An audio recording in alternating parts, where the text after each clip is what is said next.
चुनाव के बाद हिंसा में एक शख्स की मौत तक हो गई। आज सुबह आरजेडी और बीजेपी कार्यकर्ताओं के बीच झगड़ा जो हुआ उसने खूनी संघर्ष का रूप ले लिया। छपरा में कल ही मतदान हुआ था। वोटिंग की पूरी तस्वीर हमने दिखाई थी और देखिए अब क्या तस्वीर नजर आई। दरअसल मतदान के दिन दोनों पार्टियों के कार्यकर्ता आपस में भिड़ गए थे, लेकिन बाद में सब कुछ शांत भी हो गया था।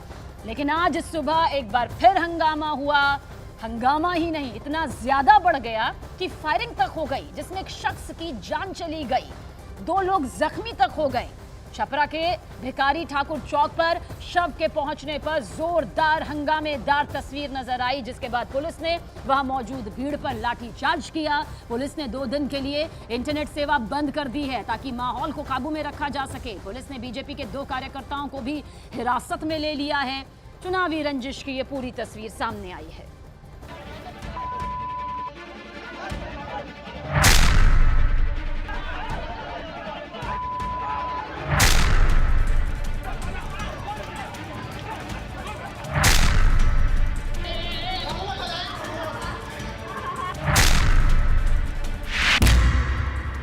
बिहार के छपरा में बवाल।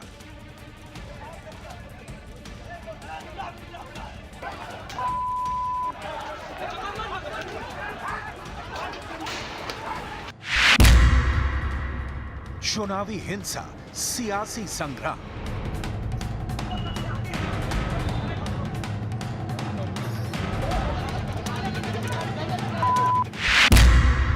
दो चरण बाकी, आर पार की लड़ाई।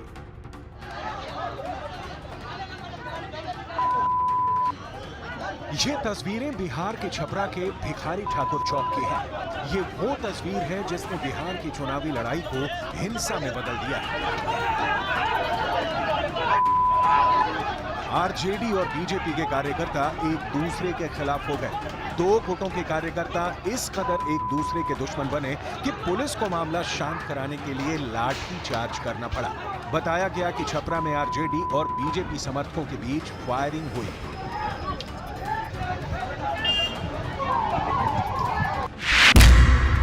बिहार के छपरा में हुई हिंसा में एक आदमी की मौत हो गई, 2 लोग घायल हुए हैं।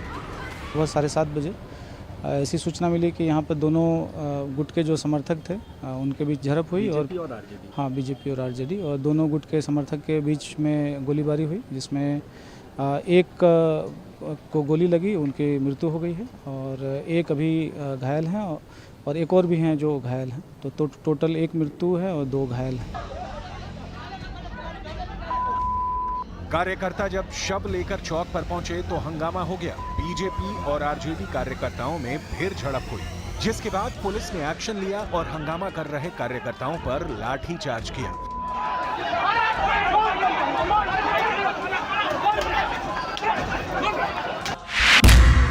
पुलिस ने बीजेपी के 2 कार्यकर्ताओं को हिरासत में लिया।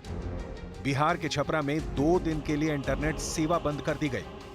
यहाँ पे मौजूद है पुलिसकर्मी, लगातार जो है एक्शन मोड में दिख रहे हैं। जो बताया जा रहा है कि रमाकांत सोलंकी जो बीजेपी के एक बड़ा नाम है छपरा के, उनको गिरफ्तार किया गया। यही वो बाइक है जो जिस युवक की हत्या हुई, उसकी ये बाइक है। आप देख सकते हैं कि बाइक क्षतिग्रस्त हालत में यहाँ पे पड़ी हुई है। कहीं ना कहीं तनाव बढ़ता हुआ नजर आ रहा है। लेकिन इस वक्त सबसे बड़ी जो इसमें बड़ी खबर जो इस बात निकल करके आ रही है कि जो 2 बीजेपी कार्यकर्ता है जो बीजेपी से रिलेटेड है, उनको गिरफ्तार कर लिया गया और छपरा में अब इंटरनेट सेवा बंद कर दी गई है। चूंकि ऐसा माना जा रहा है कि इंटरनेट सेवा शुरू होने से तनाव और बढ़ सकता है। तनाव कम करने की कोशिशों के तहत इंटरनेट सेवा को बंद करने की बात कही जा रही है एसपी के द्वारा से। शहर में तनाव इस कदर फैला कि पुलिस को इलाके में फ्लैग मार्च करना पड़ा। हंगामे को देखते हुए इलाके में भारी पुलिस बल की तैनाती की गई। वहीं पुलिस ने शव को कब्जे में लेकर पोस्टमार्टम के लिए भेज दिया है। इससे पहले 2 दलों के कार्यकर्ताओं ने पुलिस के सामने हंगामा किया था। इसमें पुलिस कार्रवाई कर रही है, यहाँ पे कैंप कर रही है। हमने 2 दिन के लिए इंटरनेट बंद कराने का भी आदेश दिया है और सभी क्षेत्रों में पुलिस को एक्टिव किया है। जो हमें पता चला है, जो घटना कारित किए हैं, उनमें से 2 लोगों को पुलिस ने अरेस्ट भी किया है। और सभी से अपील करूंगा शांति बनाए रखें। जिसने गलत किया है उसके ऊपर कार्रवाई होगी।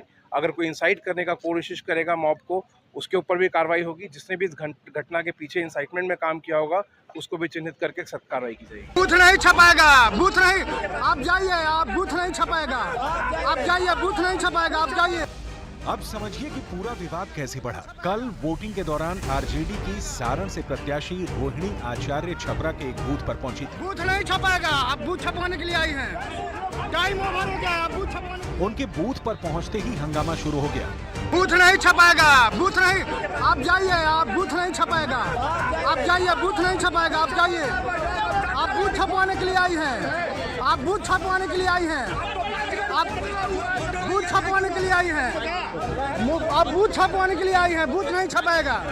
बीजेपी कार्यकर्ताओं ने रोहिणी आचार्य पर लोगों से गलत व्यवहार करने का आरोप लगाया। इसके बाद बीजेपी और आरजेडी कार्यकर्ता आपस में भिड़ गए।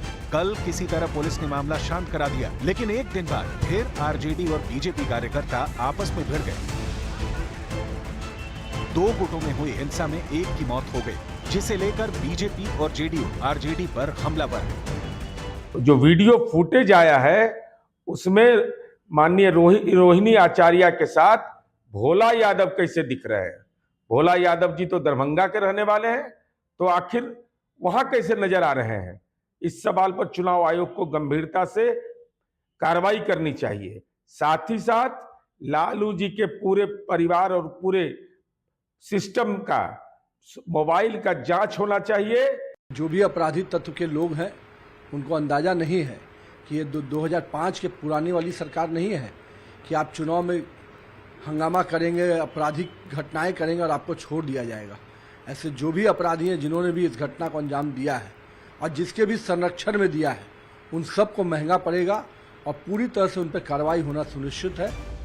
5वें चरण में सोमवार को 8 राज्यों की 49 सीटों पर मतदान हुआ था। इस चरण में बिहार की 5 सीटों पर वोटिंग हुई थी, लेकिन सारण सीट पर वोटिंग के दौरान और उसके बाद जबरदस्त हंगामा और हिंसा हुई, जिसे लेकर अब सियासी तकरार भी जारी है।